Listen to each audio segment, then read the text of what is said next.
Le festival Lire le Monde se tient actuellement et jusqu'à lundi à Altagène, dans l'Alta Rocca. Cette 7e édition a pour thème l'eau dans tous ses états et réserve également une belle place à la poésie dans toutes les langues. Un avant-goût avec Céline Lerouxel et Carla Buting.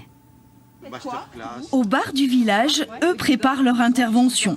Ils vont lire le monde en poésie, mélangeant leurs langues. جبيل هني حبي جبيل العنبرية اللون. Chidasigi cortisana sapienti odiota, penisola di rimori, di colori e di loro. Ces vers qui se croisent préparent un jumelage entre Byblos au Liban et Bonifacio.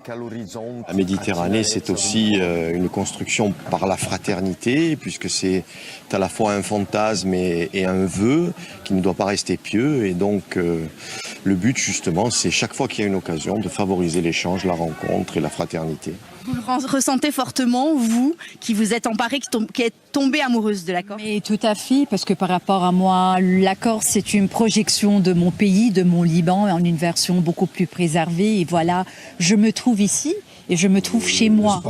Mais tandis que les rencontres ont lieu dans le village, le moment où la littérature croise le thème de l'eau propre à cette 7e édition arrive en même temps que Camille de Toledo au comptoir d'un bar d'un autre genre. Ici, on sirote les eaux de source de la micro-région et on discute. Avant, tous les ans, les gens faisaient un peu l'opéra, où ils allaient nettoyer les réservoirs, enlever les saletés pour que ça coule. Et c'est pareillement avec des personnes concernées par la problématique de l'eau que l'auteur du Fleuve qui voulait écrire échangera publiquement lundi. Le livre parle d'une révolution juridique en cours qui donne des droits à la nature, des droits aux rivières, notamment aux lacs, aux forêts ou autres. Et moi, en travaillant sur la Loire, on a développé des outils qui servent déjà à Tavignano, parce qu'il y a un fleuve en Corse qui a entamé ce chemin vers une reconnaissance de sa personnalité juridique. Et donc, en fait, c'est la manière dont les idées circulent et comment on outille la nature pour qu'elle puisse se défendre.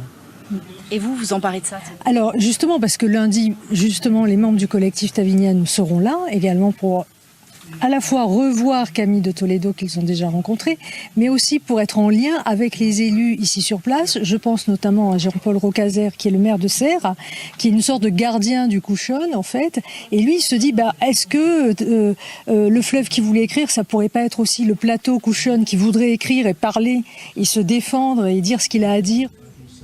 Et de fil en aiguille, toutes ces discussions littéraires ou pas vont fatalement finir par donner soif à tout le monde, à nos amis de la poésie compris.